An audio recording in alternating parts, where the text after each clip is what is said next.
네, 비하인드 뉴스 시작하겠습니다. 이성대 기자 나왔습니다.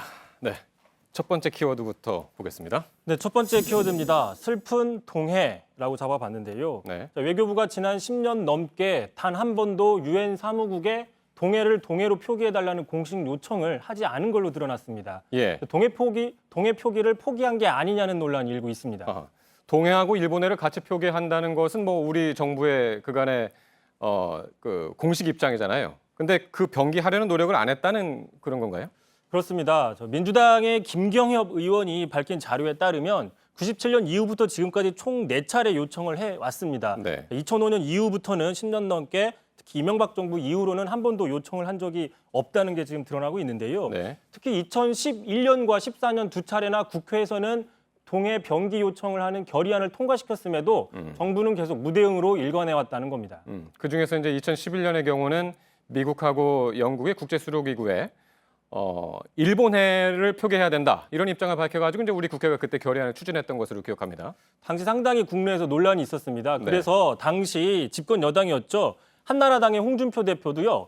자, 애국가에도 동해물과 백두산이라는 표현이 있을 정도로 동해 표기는 우리나라 국채에 관한 문제다. 네네. 당시 황우영 원내대표 외교통상부 적극적으로 좀 나서라라고 얘기를 했습니다. 예. 자, 집권 여당이 이렇게 요청했음에도 불구하고 외교부는 사실상 손을 놓고 있었다는 건데요. 네. 자, 과연 어느 나라 외교부냐라는 지적을 피할 수 없다는 얘기도 나오고 있습니다. 네. 자, 그런데 불똥이 반기문 총장에게도 튀는 모습인데 아하. 왜 그러냐? 10년 동안의 기간이 반 총장 임기와 대부분 겹치기 때문입니다. 당시 또 이 문제가 불거졌을 때 반 총장이 방한을 했었는데 당시 여당인 한나라당에서는요. 이 문제가 꼭 동해가 병기될 수 있도록 각별히 관심을 부탁한다 그랬더니 반 총장은 잘 알았다라고 이야기를 했습니다. 예. 하지만 이후에 별다른 성과가 없었기 때문인데요. 만약에 반 총장이 대선 도전하게 되면 검증대에 오를 텐데 자, 야권에서는 우리나라 주요 외교 사안에 대해서 등한시해 온 게 아니냐라는 공격을 할 가능성도 벌써 나오고 있습니다. 예. 그래서 슬픈 동해가 됐군요. 자, 다음 키워드는 뭔가요? 자, 두 번째 키워드입니다. 한강은 흐른다. 네, 오늘 하루 종일 정치권을 지배했던 단어입니다. 한강인데요. 자, 왜 그랬는지 먼저 이 발언 한번 듣고 가시죠. 우리가 치면 어떻게 되겠습니까? 다 한강에 가서 빠져야 되겠죠. 추미애 대표께서 한강에 빠져야 된다고 말씀하셨는데 아마 제가 제일 먼저 빠져야 할지도 모르겠습니다. 자, 대선에서 지면 한강에다 빠져야 된다라는 표현. 자, 예. 그러자 바로 오늘 박지원 국민의당 비대위원장이 자, 정치인 말 조심해야 된다. 본인도 과거에 돈 받았다고 그래서 너무 억울해가지고 목포 역전에서 할복 자살하겠다고 얘기했다. 혼쭐이 난 적이 예. 있었다. 자, 한강에 빠진다 이런 이야기는 좀 과하다. 교육적으로도 부적절하다고 아주 일침을 날렸습니다. 어떻게 보면은 뭐 대선 필승 의지를 드러낸 어떤 비유라고도 볼 수 있는데 박지원 의원이 이거를 이제 다시 문제 제기를 하면서 이제 이슈가 된 겁니다. 뭐 그런 측면이 있는데요. 네. 당장 문재인 전 대표 측에서는 말꼬리 잡기다라고 반발을 하고 있는데 자, 김태년 의원 이렇게 얘기했습니다. 자, 이분 박지원 비대위원장 안 끼는 데가 없다. 개콘을 다큐로 받고 있다라고 비판을 했습니다. 자, 하지만 네. 새누리당도 가만히 있을 수가 없는 상황이죠.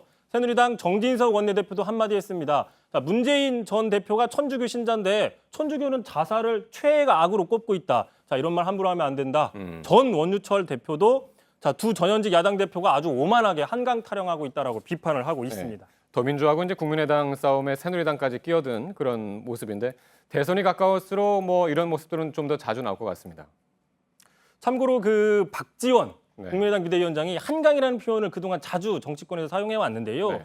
자, 김민석 전 의원과 민주당이 합당했을 당시에 한강에 생수 한 병 붓는다고 생수되는 거 아니다. 네. 박선수 의원 디베이트 의혹 당시에는 한강에 빠져도 살아남을 정도로 깨끗하다. 아하. 자, 대통령이 거부권 행사 지난 5월에 했을 때는 마치 새벽에 한강 다리 건너듯이 거부권을 결제했다. 뭐 이런 네. 식으로 한강 표현을 즐겨 사용합니다. 그랬군요. 마지막 키워드 볼까요? 자, 마지막 키워드입니다. 자, 먼저 온 통일이라고 잡아봤는데요. 박 대통령이 지난 국군의 날 기념사에서 자, 언제든지 대한민국의 자유터전으로 오라라고 하면서 사실상 탈북을 권유했어서 화제가 됐었는데 예. 오늘 국무회의에서는 이 탈북민을 지칭하면서 먼저 온 통일이다라는 표현을 했습니다. 재차 강조를 한 거죠.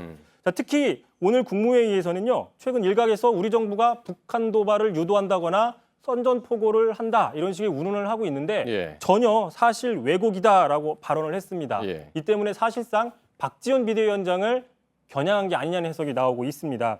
자, 국민의당은 곧바로요. 대통령이 야당 대표의 고언을 못 받아들이고 공개 비판하는 건 전례가 없다라고 또 맞받았습니다. 그 박지원 위원장이 박 대통령 국군의 날 기념사를 북한에 대한 선전포고다라고 해서 이제 비판이 일었었는데 거기에 대한 이제 반박을 또 나타낸 거군요. 네. 이성대 기자였습니다. 수고했습니다.